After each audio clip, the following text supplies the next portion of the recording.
I welcome everybody to our monthly building electrification webinar. I'm your host, Steve Miller, and this is our 14th webinar. It's gone very quickly over the last year and a half, and we focus on various building electrification topics. After tonight, I will email all registrants the links to the announcement, the recording, and the slides. And tonight, Pat Miller, my wife, will also be monitoring questions and making sure that questions get answered. And our speaker will probably have an interruption in the middle of this to make sure you get immediate questions answered as well. So tonight our topic is New Jersey's Community Solar Program. A subscription reduces your monthly electrical bill right now by 21%. This is a really legitimate, easy on, easy off, no strings offer. It's sponsored by the New Jersey BPU, and it supports Governor Murphy's plan to expand solar and wind to achieve 100% clean electricity by 2035, as you may have heard from his talk yesterday. An intermediate goal is to get 50% overall reduction of New Jersey greenhouse gas by 2030. So going to community solar will, in fact, eliminate the electrical portion of your greenhouse gas. So tonight, this renewable energy program is described by Yvette Villasus, who's the engagement manager for Asbury Park-based Solar Landscape, and that will soon power over 11,000 New Jersey homes with community solar. Yvette also works with New Jersey agencies. She is vice chair of a working group reporting to the New Jersey Department of Environmental Protection. So Yvette, that's my introduction. You now have the floor. Can I just interrupt? This Sure, is Pat Miller, sure. And just ask people, anytime you think of a question you want to ask Yvette, just put it in the chat. And as Steve said, we will have one break in the middle to answer questions up to that point, and then at the end we'll have Q&A also.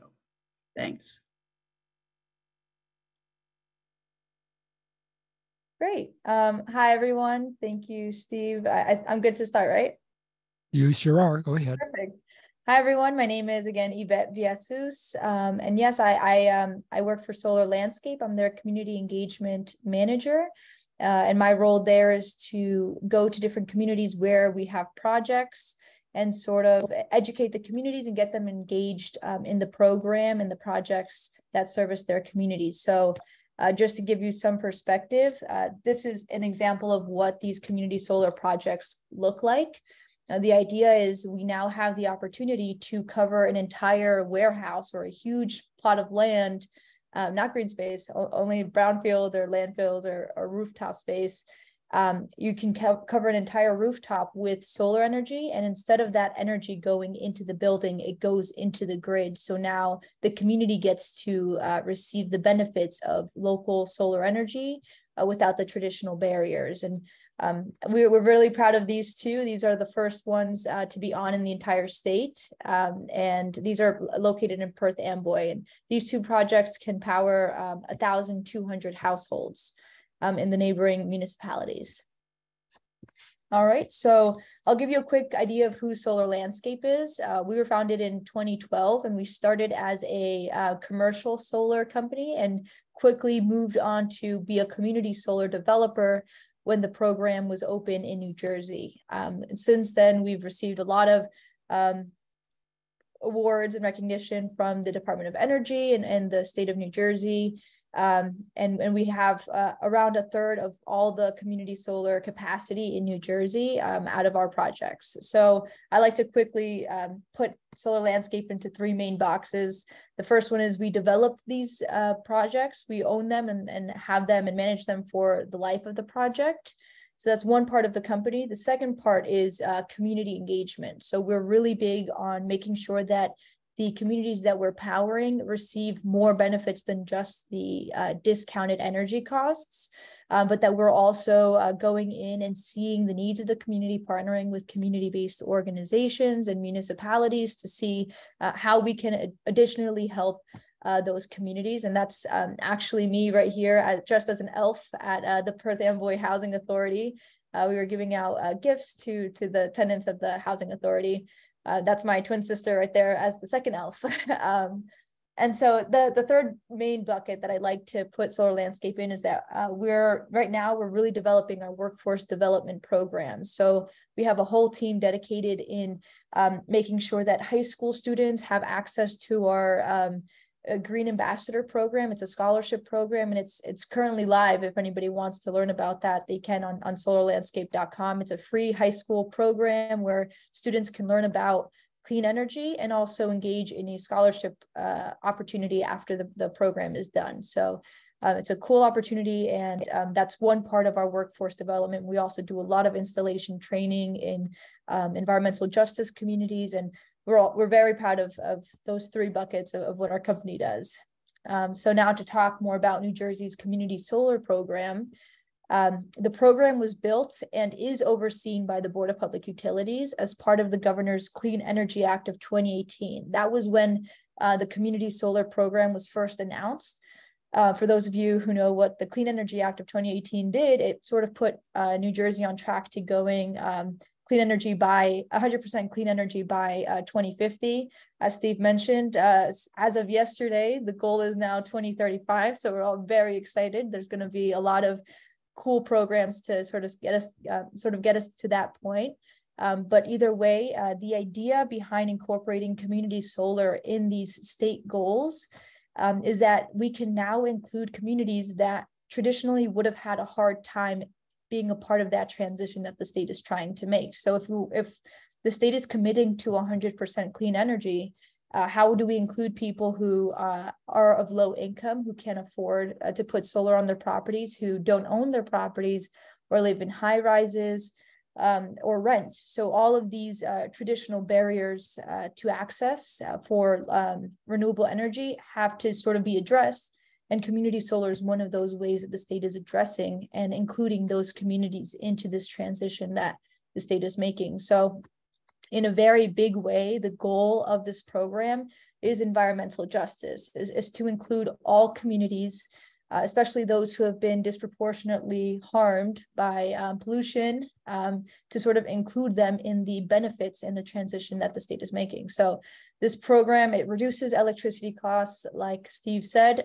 The discounts do vary depending on the developer that you go to, but they are very competitive. And at this point, all of our projects are at a 21% discount for the solar energy that's credited to your account.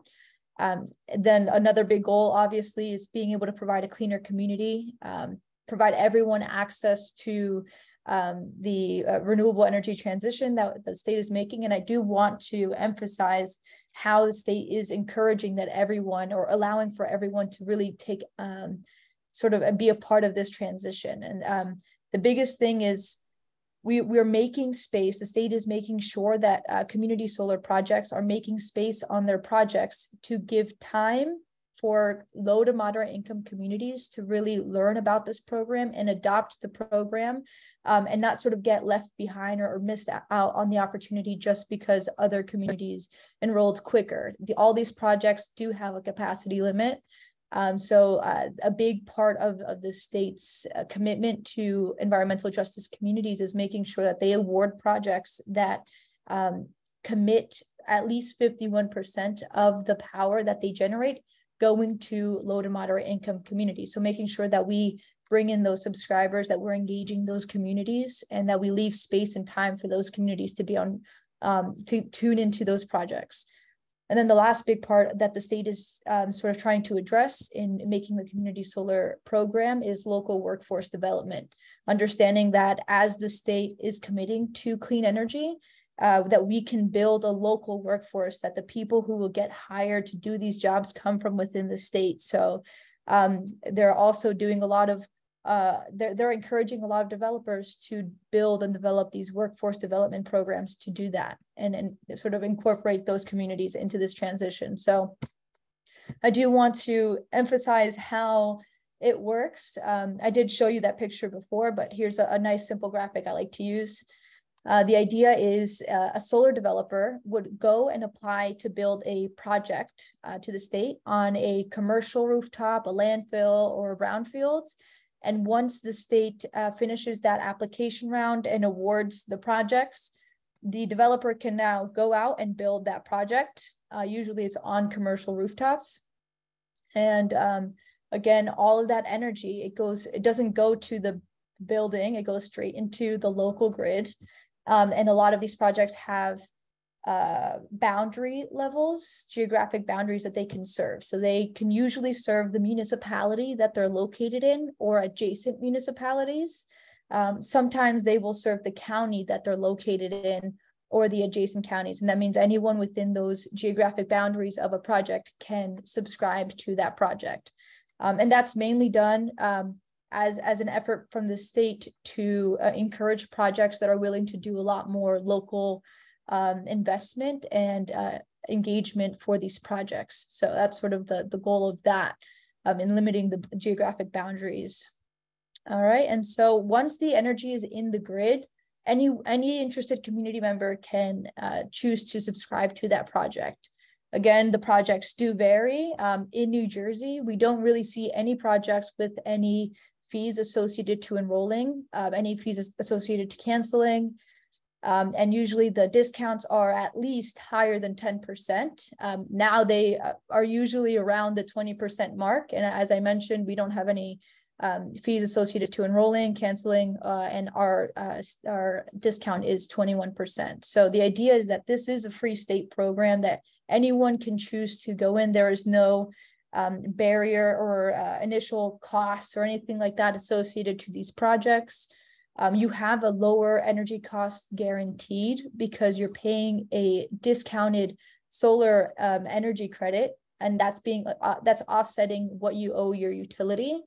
And there are no panels on your property, so you don't have to worry about the maintenance and stuff like that.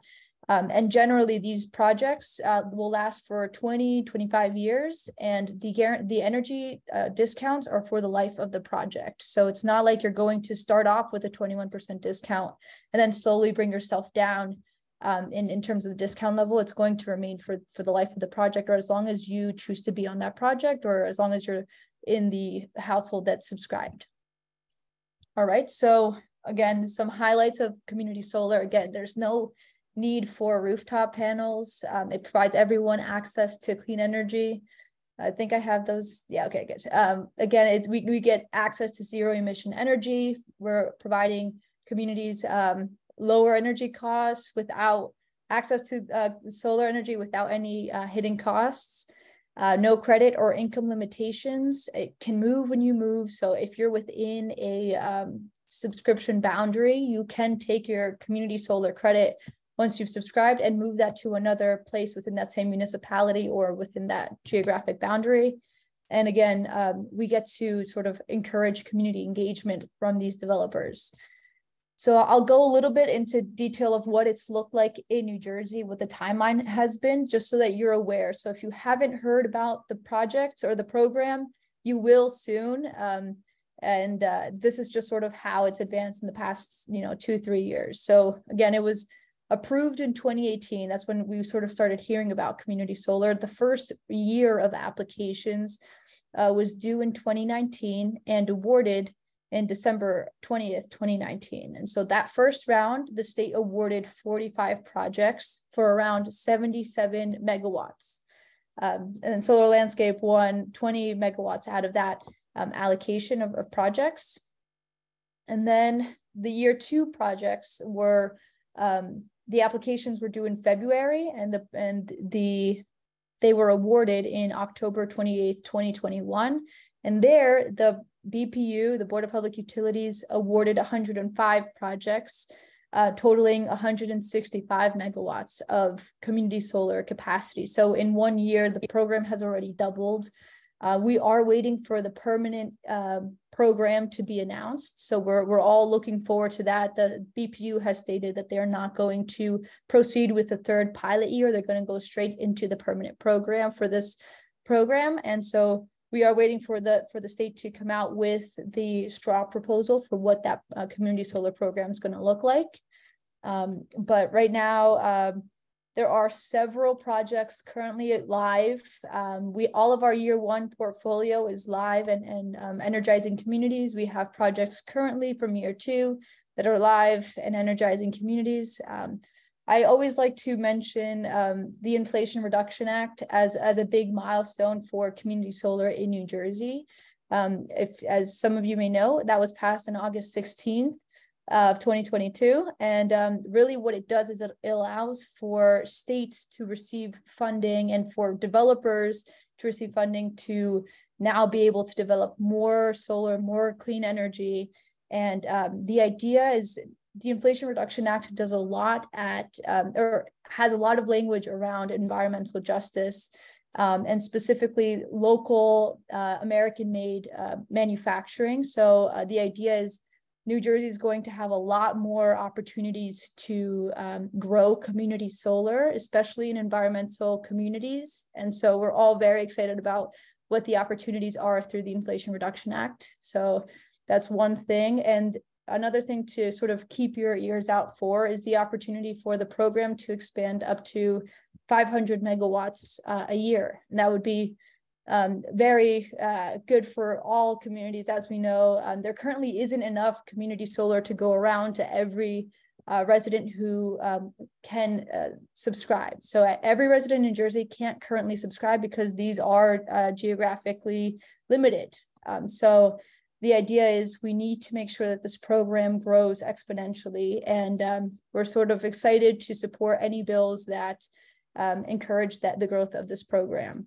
We're also looking forward to the Board of Public Utilities coming out with a community solar project finder so that you can easily have access to knowing which projects service your area based off of your zip code. So that's going to be an amazing tool that the Board of Public Utilities will come out very soon with. And yeah, so all of this is sort of what we can look forward to. One last thing that I will mention is bill consolidation. So currently in New Jersey, the way the billing works is that you would receive two bills. It's a two-bill system where in your first bill, you have your utility bill. You will receive a community solar credit, and that just shows you the total amount of solar energy that was allocated to your utility bill. Then you would receive a second bill for that community solar credit that you now pay for at a 20%, 21% discount, whatever the discount is that your project has. And so that's sort of how it currently looks. So the state understands that this is a barrier to the program and sort of incorporating communities into the community solar program. So it is working on consolidating the billing experience for residents.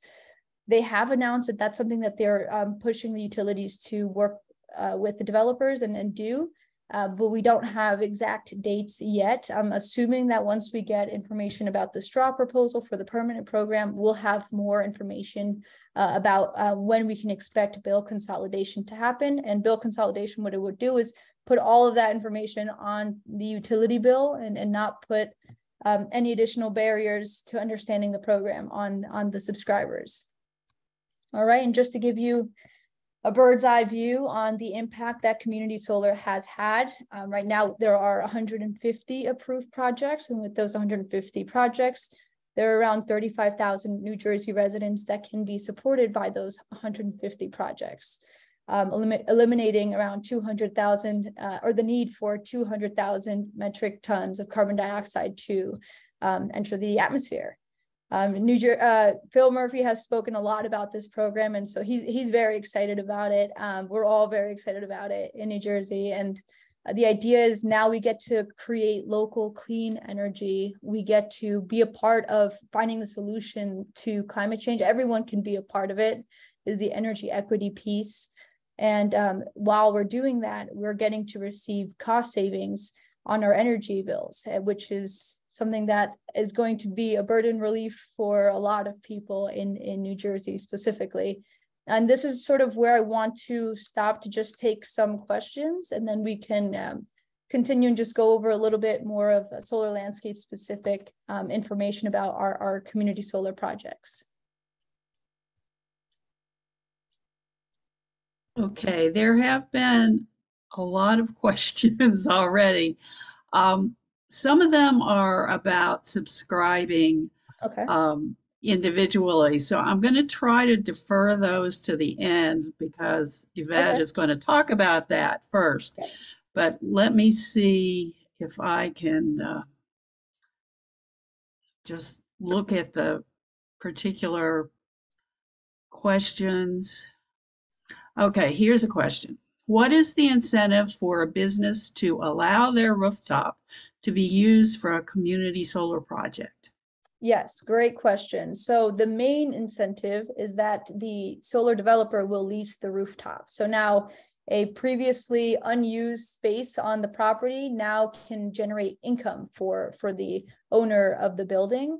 And so that's a big part. We will rent and lease that rooftop per square foot that we can put solar on it. And we would manage and, we would be owning the system. So we would make sure that there is really no burden except for hosting the site on the business that's choosing to host the project.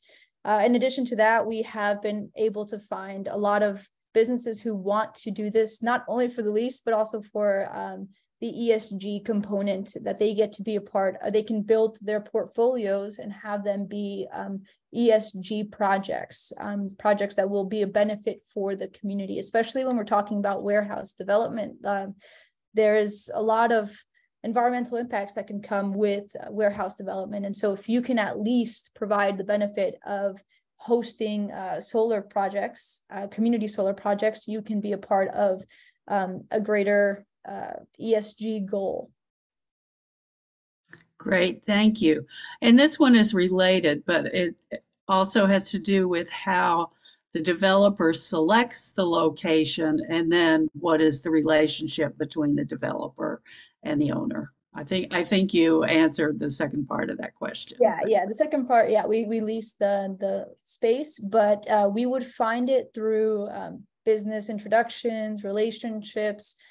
Sometimes a municipality will put out an RFP for community solar sites in their community, and then or an RFP for municipal sites that they want to host community solar on. So there are a bunch of different ways that it's usually a sales team on the developer side that goes out and talks to and tries to build relationships with large property owners to sort of build these relationships and these projects.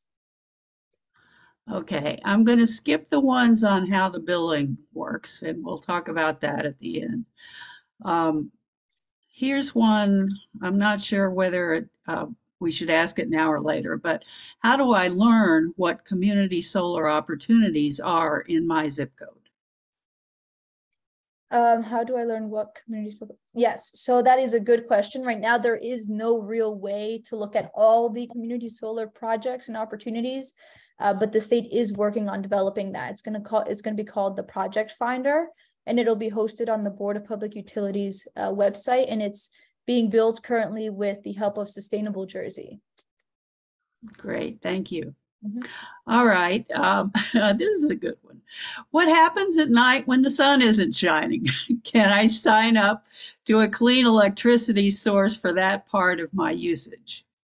Yeah, so this energy, it's being credited to the account after the fact. So the energy that's being there's enough energy to allocate how much energy you're going to be using. And that's really just on us to make sure that we're using accurate historical energy usage and that we're predicting what your energy usage is going to be. So it's really not going to be, the question really isn't what happens at night when the sun isn't shining, because we are looking at your total energy usage for the month based off of historical energy data or usage data that you had on your account. And that's sort of what is being taken into account when we give you your solar credits for that month. And yeah, I guess you don't really face the same issues that traditional solar, because there's no interruption. So this isn't, you're not receiving your energy straight from these community solar sites. You're getting allocated credits from these solar sites. So even if the projects go down, it's not like you receive an interruption in your energy usage or anything like that. You'll still, the lights will always be on, even if the community solar project isn't generating solar energy at night, you know? Okay, I think this is like a basic understanding question about how the energy gets into the grid. This person says, I assume community solar uses distribution lines only. Is this true? Is there an agreement between the community solar entity and the utility for the community solar's contribution in maintaining, updating the distribution lines? Well, I think it goes into the grid generally, but maybe you should explain that a little better. Yeah. So it goes straight into the grid. So it is a partnership between the utility and the developer. We are now providing a large source of clean electricity to their grid. And the utility does use community solar's contribution to help maintain and upgrade. And eventually, when these projects start incorporating batteries, we're hoping that it will also lead to resiliency in the grid. Local hubs of power, the opportunities are really cool here. But yeah, all the energy is going straight into the grid through distribution lines. Okay, and this is related. Can I assume that each community solar project delivers its own discount? Maybe. Yeah, so each community solar project has made an application to the state quantifying the discount that they're willing to give to the subscribers. So there we commit to that, and then the BPU sort of keeps us accountable, keeps all developers accountable to making sure that that's the discount that we are giving. And so yeah, every developer does look a little different. Sometimes you'll see a lot of developers with the standard 21% or 15%, but that's really just based off of what the Board of Public Utilities is incentivizing with higher points and a higher likelihood for the project to be awarded. It is a very competitive program. I just want to mention that in year 2, the applications, there were around 800 megawatts worth of applications for community solar projects, and only 150 megawatts worth of capacity for the program. So there's a lot of projects, and every point counts. So if the Board of Public Utility tells us going at over 20% discounts will increase your likelihood of getting the project, everyone will probably go over that amount, or whatever the case may be. Okay. Can nonprofits and religious organizations subscribe to community solar? They can. In theory, everyone can subscribe. Some developers, depending on the utility that you're on, will not allow for certain commercial accounts to be on the project, but we'll consider every type of account except commercial accounts are more on a case-by-case basis. But the idea is, theoretically, yes, you would just need to find a developer that wants to take on a commercial account or just a non-residential account. There's 2 main reasons for this. One, the goal of the program is really to include residential accounts into and houses into the clean energy transition. So households can now be a part of this clean energy without needing to put solar on the properties. And then the other thing, so if we have a huge business now taking up a large portion of the project that could have gone to 100 households, it sort of defeats that purpose. The other thing is that utility rates do differ depending on the type of meter and type of account that's being registered. So if it's a commercial account, usually the cost is much lower per kilowatt hour than a residential account. So a lot of developers won't be able to adjust quickly to be able to incorporate a commercial account compared to a residential account. Thanks. Here's another question. She asks, how is this being paid for the installation and maintenance of the solar project? Is it through our taxes? I'm pretty sure it's completely investor paid for, but is there any subsidy from the state? So there is still the tax credits. So there's federal tax credits and state tax credits that we get to benefit from by generating clean energy. So after the projects have been built, we do generate clean energy and get those tax credits. So that's a big part of where we get money after the fact. But before that, it is investor. We tend to get money from investors. But how is this funded? Most of it is through state incentive programs, federal incentive programs for clean energy, for solar energy. And then we do sell the energy back to the subscriber. It's just at a discount. So we do have some revenue coming in from selling the energy. So I hope that answers that question. I think that's good. Well, we can go into it further if people have questions. Once a community solar project is at full capacity with subscribers, will there be a waiting list for those who wish to join once an opening becomes available? Yep, every developer has a waiting list for projects, especially the waiting list will tend to have more non-LMI subscribers, non-low to moderate income subscribers, because we usually run out of those spots quicker. And that's usually the easiest community to engage in programs like this. But yes, every project does have a wait list. And as spots open up, as more capacity opens up in a separate project, people are sort of encouraged to be put on other projects.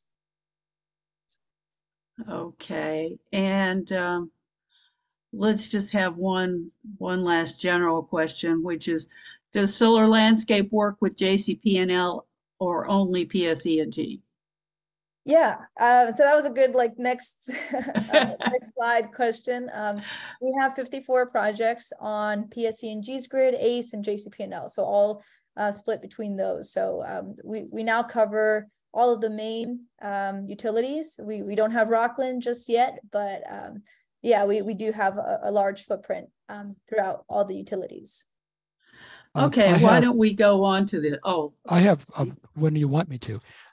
Another guy and I have been trading timelines of what happens and how long it takes till finally we get solar credits. I have that if you'd like to have it from two of us.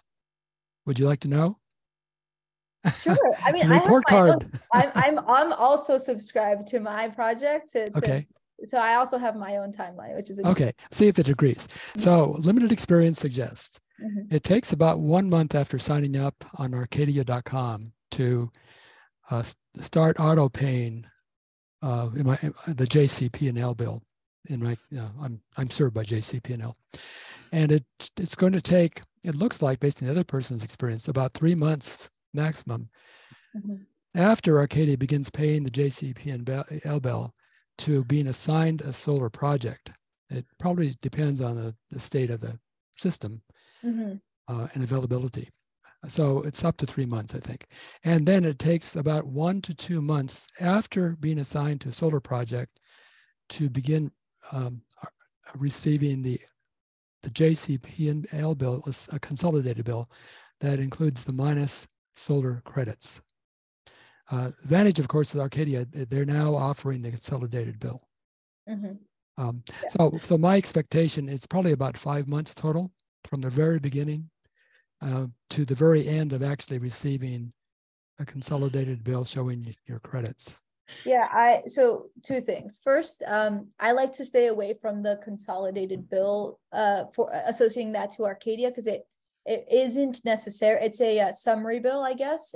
It sort of takes in both the utility bill and the community solar credit and puts it into one, but it's not the full consolidated billing experience that we're all hoping for and waiting for. But summary bill, and I do get what you mean, but it really depends, Steve, on the project that you're being served by. So usually it's about when that project is energized or will be energized. If you signed up when a project is already energized, you will, and there's space on that project, you'll experience those credits probably within the next 2 months. If it's already energized. Some of these projects, so there is a Neptune project that recently became energized. I live in Asbury Park, and I subscribed to the project before it was energized, before it was turned on. But that's mainly because I didn't want to lose out on a spot on the project. So I just got on the project on the wait list before it was energized. And I waited like a month before the project was associated to my account. And now I'm just waiting until like the credit. So now that the project is energized, I should be experiencing the credit within this month, this February billing cycle. And that's, I mean, even internally, that's what they're telling me. So I was on the allocation reports, and I know I should be getting credits this month. So it really does depend on the project that you are on and how long it's been energized for. But and I know that your project over here is probably Hazlet. It's not fully built yet, so it's not going to be energized for a little bit, and that's sort of why you experience a delay. Thank you. Okay, Steve, why don't we let Yvette talk about Yes. this whole Please process before we start commenting on it? Sure.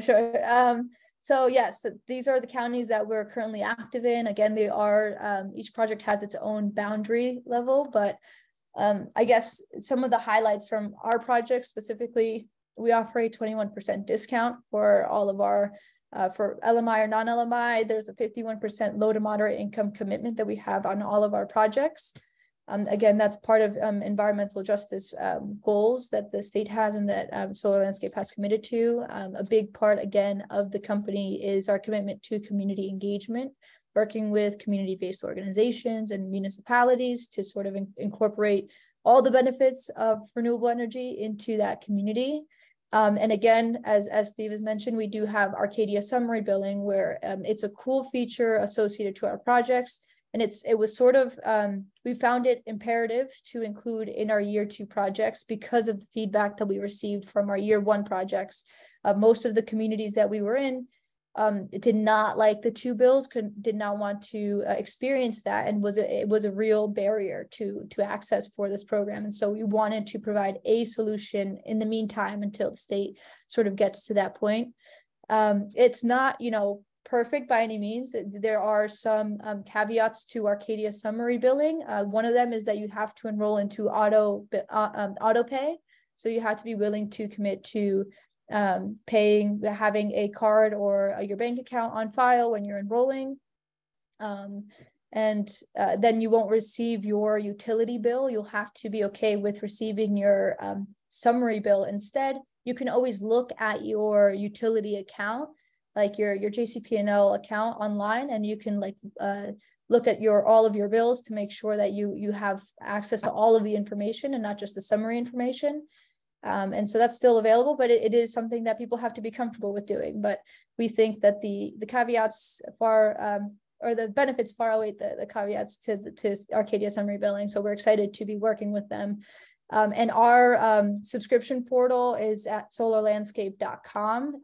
That'll bring you to the right funnel depending on what zip code you have. It'll bring you to Arcadia, or it'll bring you maybe to a year 1 project, but very few people will be able to subscribe to a year 1 unless they are only serviced by a year 1 project.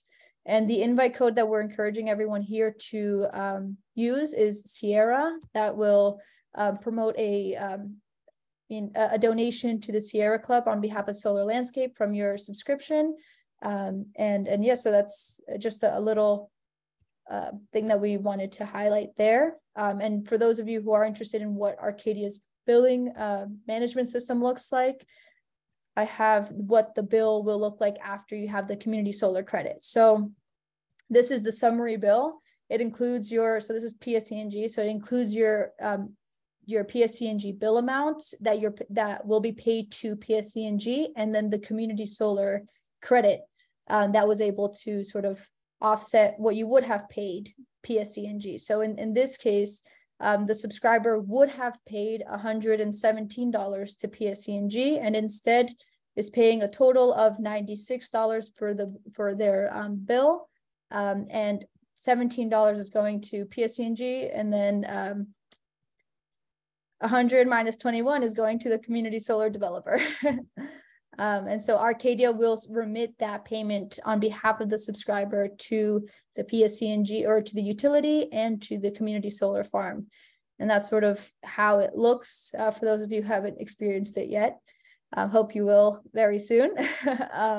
And I guess I wanted to leave everyone with the call to action to be a part of the community solar success and be a part of like this effort that we're making as a state to engage all communities in this transition to clean energy. And so I wanted you to engage your municipalities, your green teams, your local nonprofit organizations, and get them excited about this program. It's a very new program, but hopefully everyone is going to get behind the goals of community solar, and we can really allow for it to be a successful program.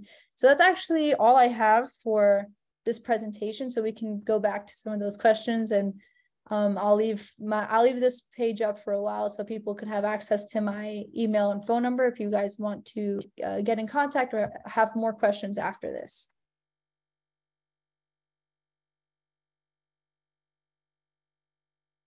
Okay, I'm going to try to go back to the beginning of the chat and see which questions we skipped the first time around. Okay, so Steve, I think, answered what he knows about the timing, so we'll skip that one.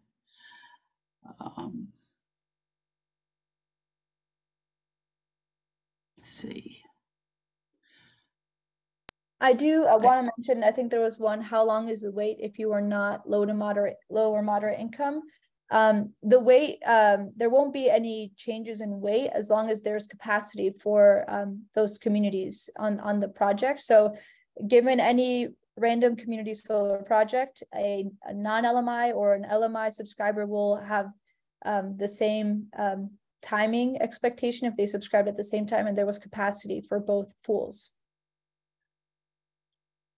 Okay, I think you explained about the billing and how it's divided up. So if there were several people who asked questions about that. So if you, those people still have further questions.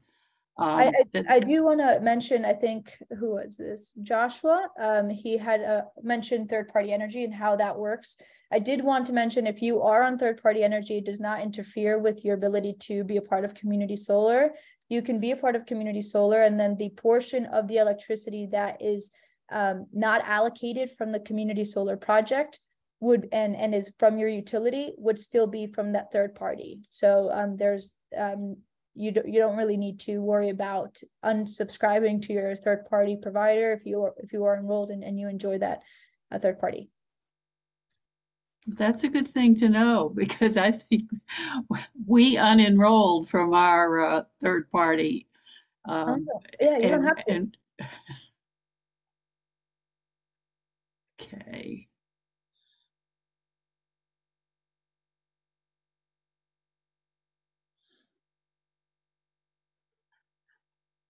Here's one that says, we're already Arcadia customers. How do we see what the impact to our billing is if we add solar landscape to our existing Arcadia agreement?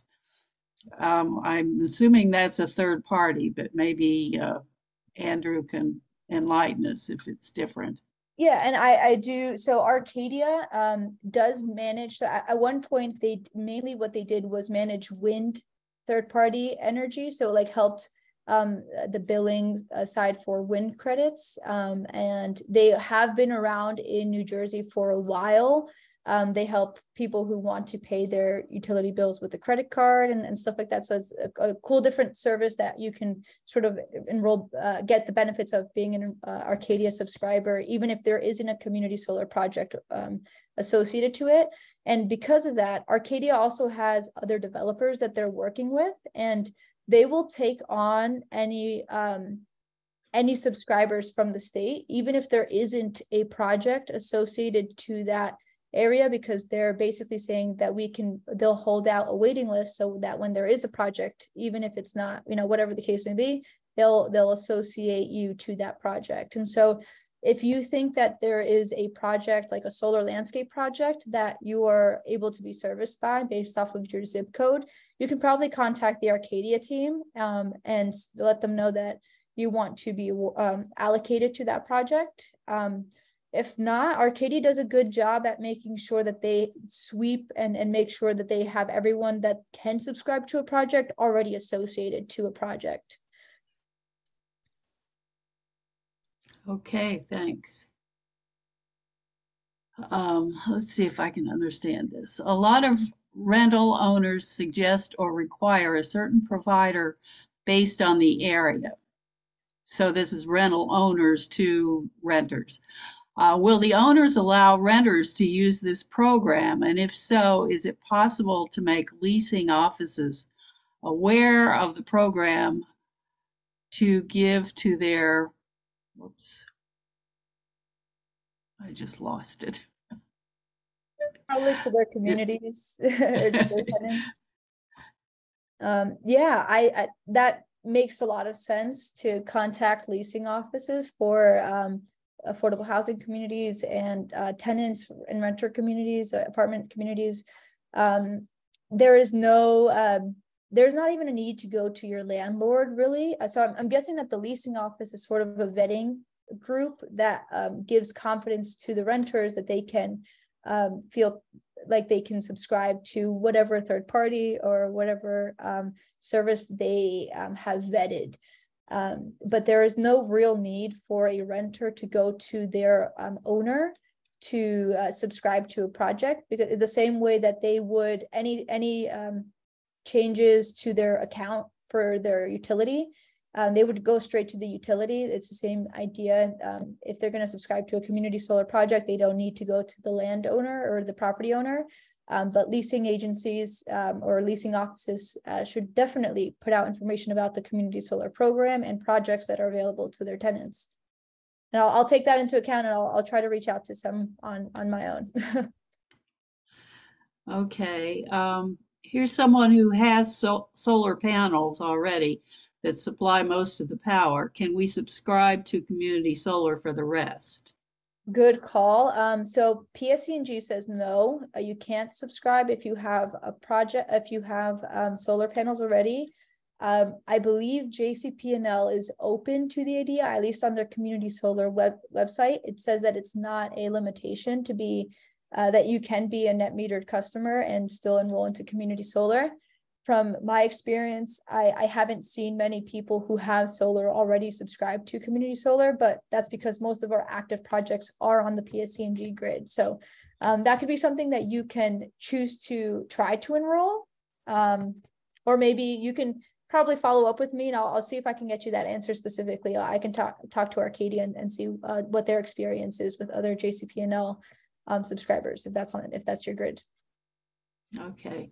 You mentioned batteries, but this question is Solar Landscape working on storage for 100% solar 24 hours per day? We are working on solar on storage. We're looking forward to including that into additional projects. It's not currently implemented in any of our current projects. Another energy project that we have going is that associated to all of our projects, we are giving the property owners EV chargers. So we do want to incorporate different solutions for the property owners that we are being hosted by, and then also just think more critically about the ways that we can help that community out, and adding resiliency to the grid and having battery storage accompany our community solar projects is something that we are looking into. Thank you. You may not know this at all, but the Catholic Archdiocese of Newark has put solar arrays on many of their buildings. Do you know if this was just for their own use, or was it done to also provide community solar? I haven't seen the Catholic Archdiocese. I forgot the last part of what you said, but the Newark Catholic of Newark, yeah, Archdiocese of Newark. Archdiocese. I haven't seen them on any applications for community solar, and we tend to look over those applications a lot. It might be that it is a community solar project, but more likely than not, it is probably just a solar project for their properties. Okay. Here's a question. Why is the project life only 21 years? It's really just up until the project's efficiency really starts to go down, and then usually those projects will be replaced. That's just the standard life of a solar panel. It'll be around 20 to 25 years. And then we have a program where we would hopefully put a new project up with new solar panels to restart with by that time, hopefully better solar panels. And then those retired solar panels would go, we're working with different organizations abroad to sort of donate those panels and make sure that they're still in use, because they do still work. It's just the efficiency level is much lower, but it can be used by residential homeowners or residential communities and supply power to, developing countries. Here's one person's question, but she probably isn't the only one. Could you please ask Yvette to address the billing again? I did not quite follow it. If I signed up through Arcadia, will Arcadia bill me for the amount of energy I use, and JCP&L bill me for their services? But the question, there's three people asking that same question. Yes, It's good. the supply charge versus the distribution charge. How are they split up? Yes. So what you see here is including everything. So the line item that will be included on your Arcadia bill will include everything that you would have owed your utility. So that includes the additional charges for supply and other charges that aren't related to your energy usage. And so that so this number will never really be zero, the PSE&G or the utility bill, because there are charges that don't relate to your energy usage. So that is something to note. And yeah, the Arcadia bill does take over the entire utility bill. So it will make sure to account for all of that. So you will no longer need to pay separately your JCP&L bill, because Arcadia is making sure that it includes all of the charges associated to your bill. And that's why I do want to make sure that people understand that they can still access their full JCP&L bill on their JCP&L account. So they can go in online to their JCP&L account and see prior bills. So if you wanted to know specific details on your bills, you could still do that. Also, when you're enrolling into Arcadia or Solar Landscapes projects, you'll need to know your JCP&L username and password. So if you don't have an online account, you would need to make one to connect your JCP&L account to the Arcadia billing program. Okay. I like this question. Can we go visit our solar array? Yes, we actually do tours, and I'm encouraging the company to potentially, we don't have enough interest yet to have subscriber tours, but that might be something that we'll have included in our newsletters, the opportunity to do a subscriber tour. Right now, it's usually a tour based off of a community engagement opportunity. So a school, if the students want to go look at the projects, these are very impressive projects. Municipalities are also invited to come, nonprofits. So usually the invitation goes to those groups, but we do want to incorporate, and I'm sort of advocating to incorporate subscriber tours if it ever gets to the point where there are enough subscribers who want to visit the projects. Okay. Joshua says, you don't have Sussex County listed, but when I put my zip code in 07843, which is Hopatcong, into the website, it said it was available here. So you probably put it into the Arcadia website, or I wonder if you put that into the Solar Landscape website. So if you go through the Solar Landscape website, it'll directly bring you to all of our funnel projects. So you'll directly be connected to all of our projects.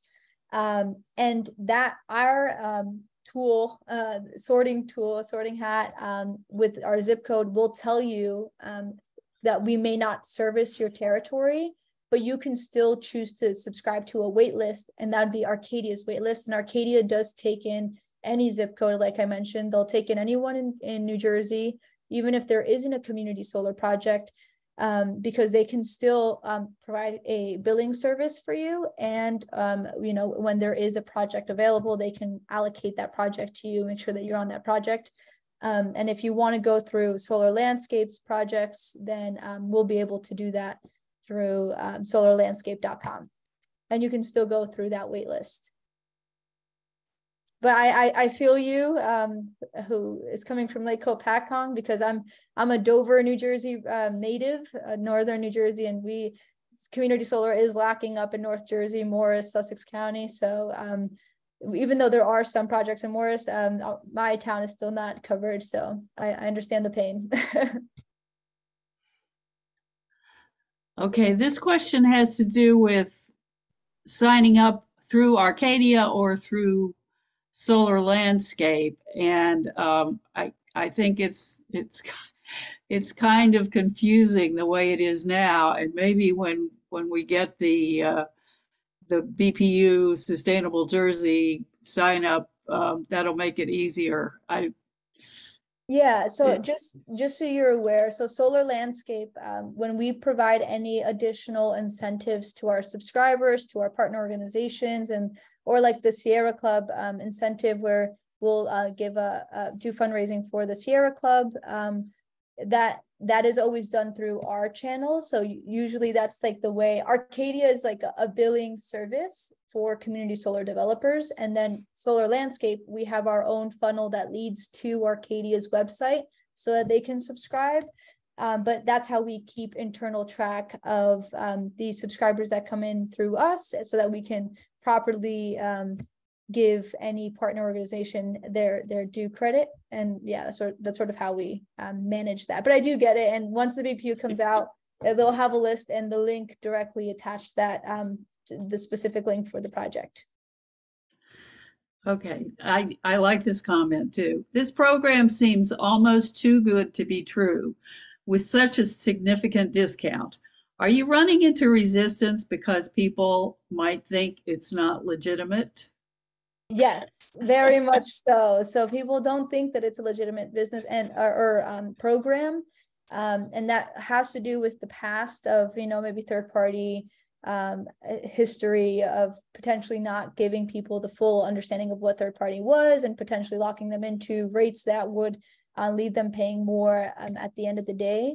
The cool thing about this program is that the state is really trying to make sure that any error of the past or any poor experience of the past is addressed, and sort of not the case for community solar. It does make community solar sound too good to be true, in that there, again, no cancellation costs, no cost to join the program, and it's guaranteed savings when you get community solar power on your bill. So the biggest area of resistance is they don't think it's actually a real program, or they think that it's too hard to understand the Arcadia billing or the billing process. So again, the two bills prior to Arcadia billing or the Arcadia billing. So there are still barriers to entry and understanding and building trust with communities. I'd like to make a statement. I actually saw a contract for, my friend has a contract for his solar system, and they are going to start building shortly. But the contract was 2 pages, and it was very plain language and had no penalties. It was really, really straightforward, upfront, simple to understand, and it was great. I've never seen a contract as simple as that.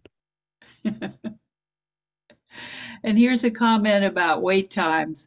We're looking into installing our own solar panels too, and the wait time for that is about 8 months from signing to producing energy. So you shouldn't feel bad if you have to wait a few months for this. Yeah, that's true. I guess I've never thought about it in that perspective. By the way, the 21% discount is guaranteed for the life of the project. And the subscription agreements is a month-to-month agreement. So again, it doesn't bind you or the subscriber into staying for at least a certain amount of months or whatever the case may be. So, but the month-to-month doesn't change the discount amount. And that's something that's sort of, again, overseen by the Board of Public Utilities. Any discount that you subscribe someone with, it has to be carried out for the life of the project. Okay.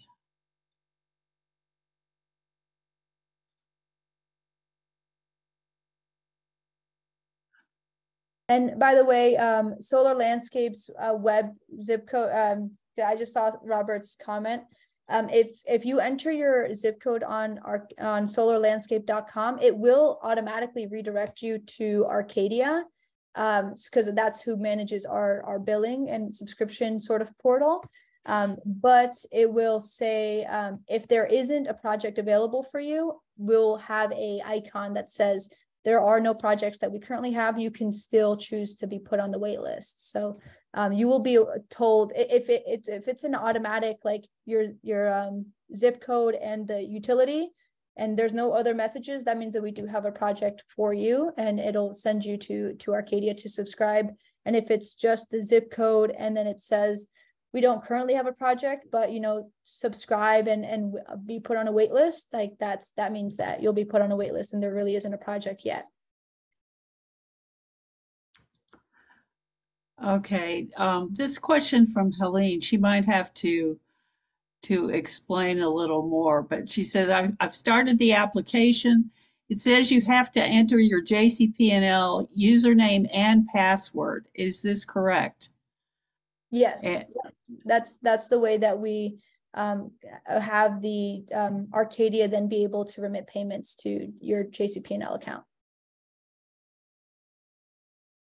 But it's a secure process, and that was security and safety is at the top of mind for Solar Landscapes projects, and we are paying a bit of a premium to make sure that we're working with Arcadia, who has a lot of backing behind it.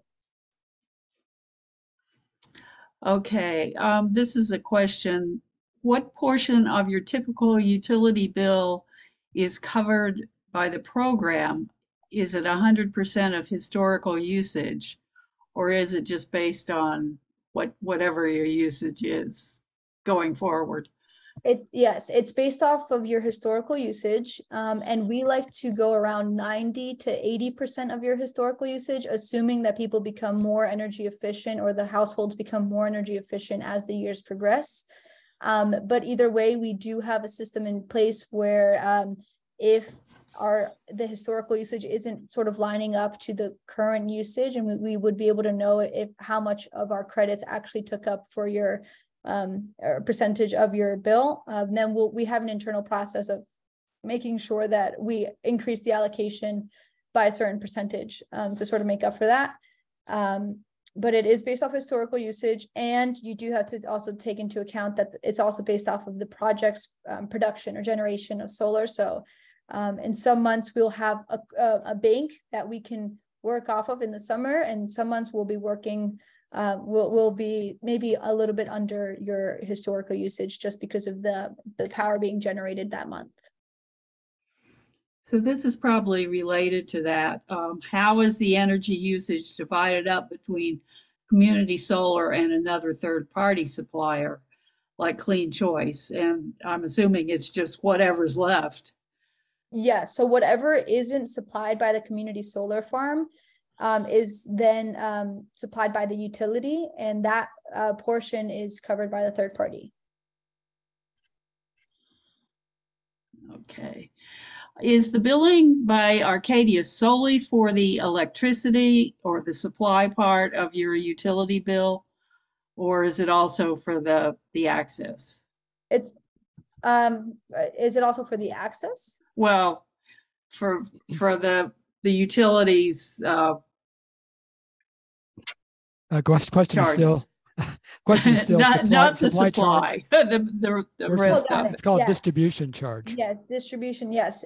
So yeah, it covers the entire bill. So whatever you would have paid, and you don't get any additional fees associated to your bill for being a part of community solar. So there aren't any additional distribution charges that you pay for because you're a community solar subscriber. But the Arcadia bill will take over the entire bill, including distribution and any other taxes related to your account.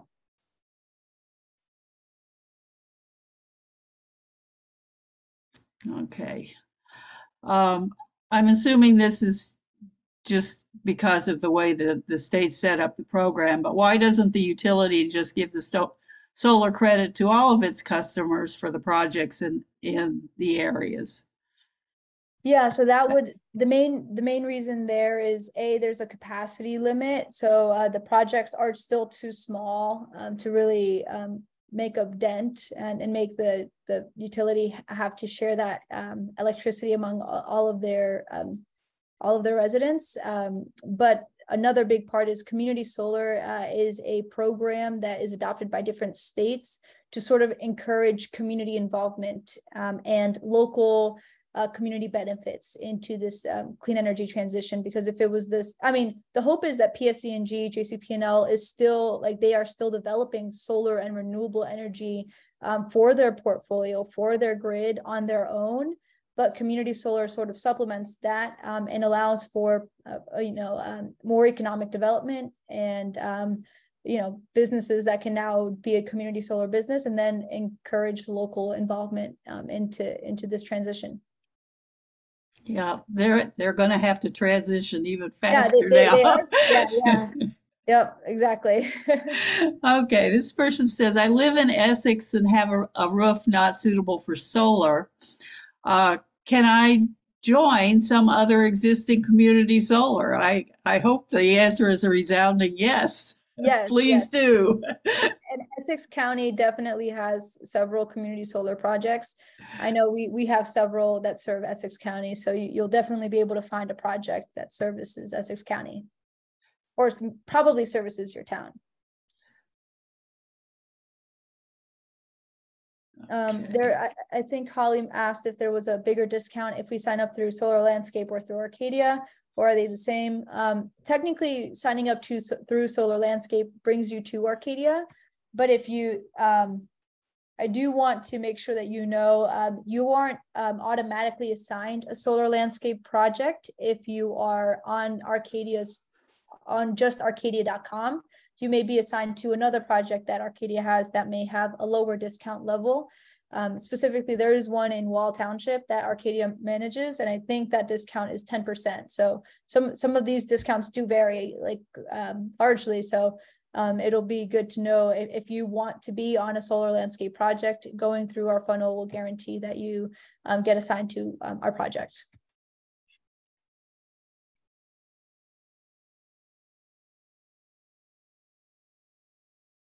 I guess I also saw one, what is the 21% discount from? What is the rate per kilowatt hour? Is it fixed for a multiple month period or otherwise? Does the rate per kilowatt hour vary from month to month? And if so, what drives it higher or lower?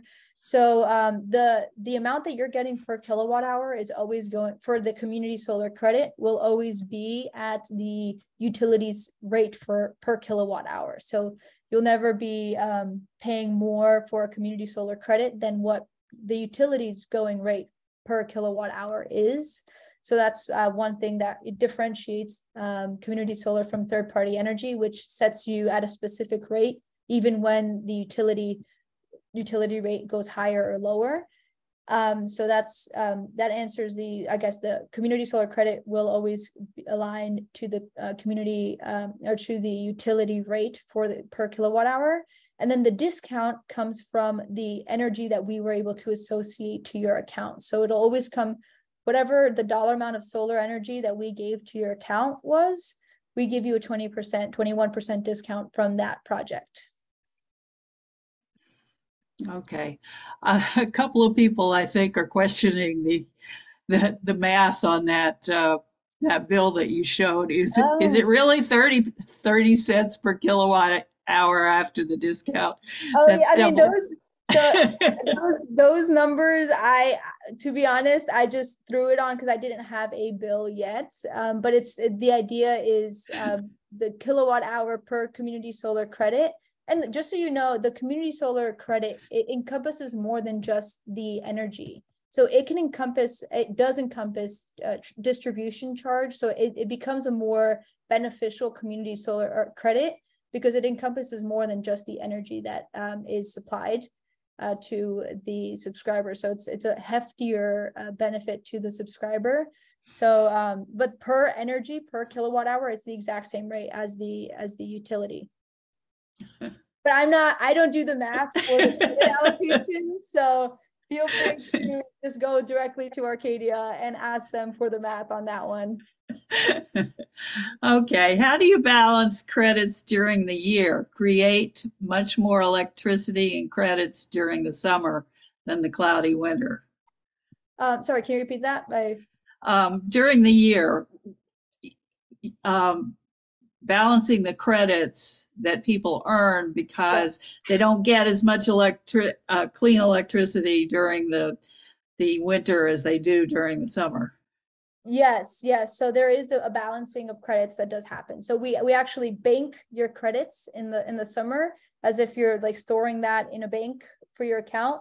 And then it's only applied when we don't have enough energy to apply to your account to cover your what we expect you're going to use for that month based off of your historical energy usage. So that's sort of, we bank it on your behalf. For in the summertime, and then in the wintertime, usually we'll be able to credit that back to your account. And if there's a case where you have too many banked credits, the project overperformed and you never used up all the credits that were technically allocated to you, you get to, I believe you receive that at a wholesale price as a credit to your utility account every year. So it's a much, wholesale price is much lower than the community solar credit, but it's still you still do get credit for that, any banked credits that weren't associated to your account. Okay, we're interested specifically in this Hazlitt project. Do you know where it is exactly? Oh, interesting. Okay. I could get it for you. Let me just see where.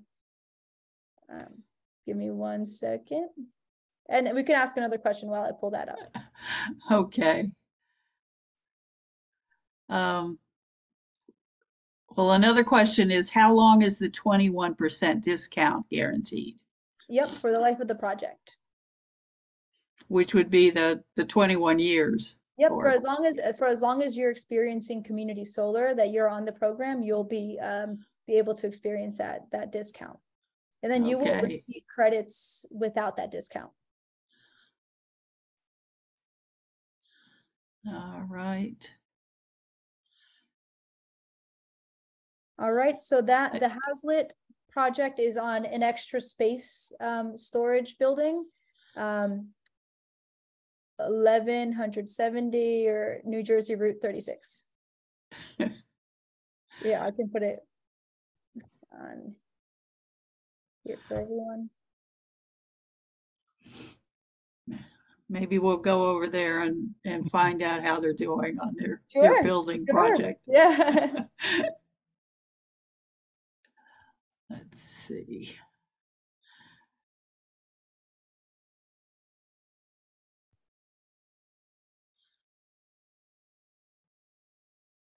Yep.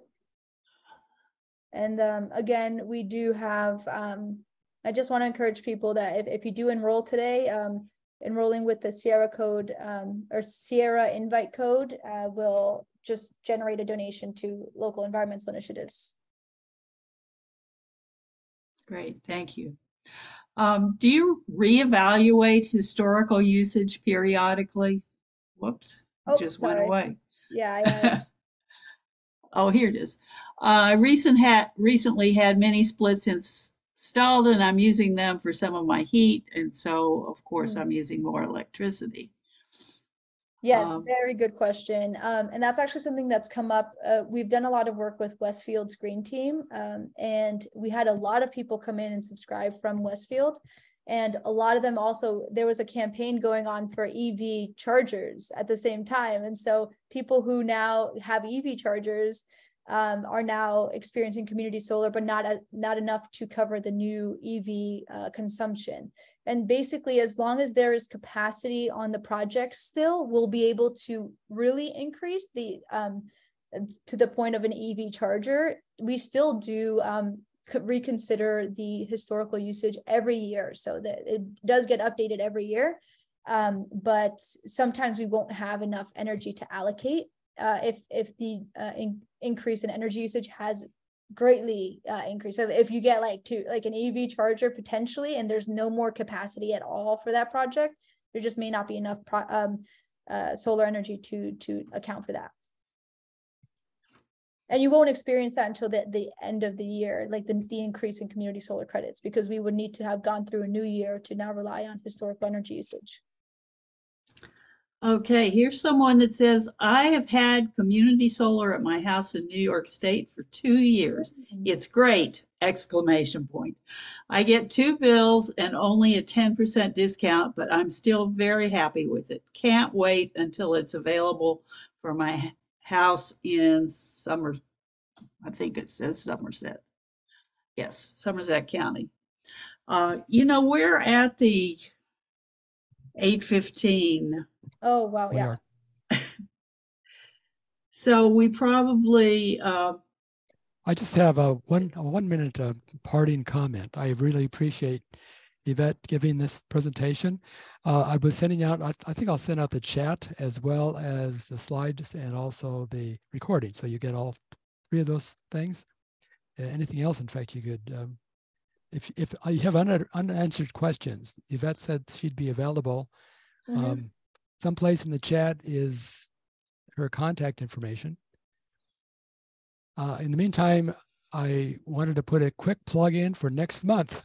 I'm already thinking ahead to March 16th, and it's in the registration link is the same link you used for tonight's webinar. Just select the March 16th date. We're going to have two speakers. Each describes a newly designed, highly efficient house. It said you can heat such a house with your own body heat, just live there, or you can heat it with candles. So register and attend to get ideas. These might apply to upgrade your current house or to buy a new house. So that's my two speakers, two different houses next month. Yvette, there's your contact information. It's the very last entry on the chat. If you don't have time to copy it now, it'll be in the email distribution you'll receive in a couple of days. Yep. And if you have any community organizations or municipalities that you want to engage in community solar or in the program at large or in our projects, feel free to also reach out to me and we can help even do a presentation for those groups as well. Well, thank you, Yvette. This was super. I mean, there's so many people on here that are interested in community solar, and we just haven't had the answers for them up to now. I think it's an offer you can't refuse. You're saving 21%. Agreed. Thank you, everyone, for having me. Thank you. Thank you. Thanks, everybody, for joining us. Have a good evening.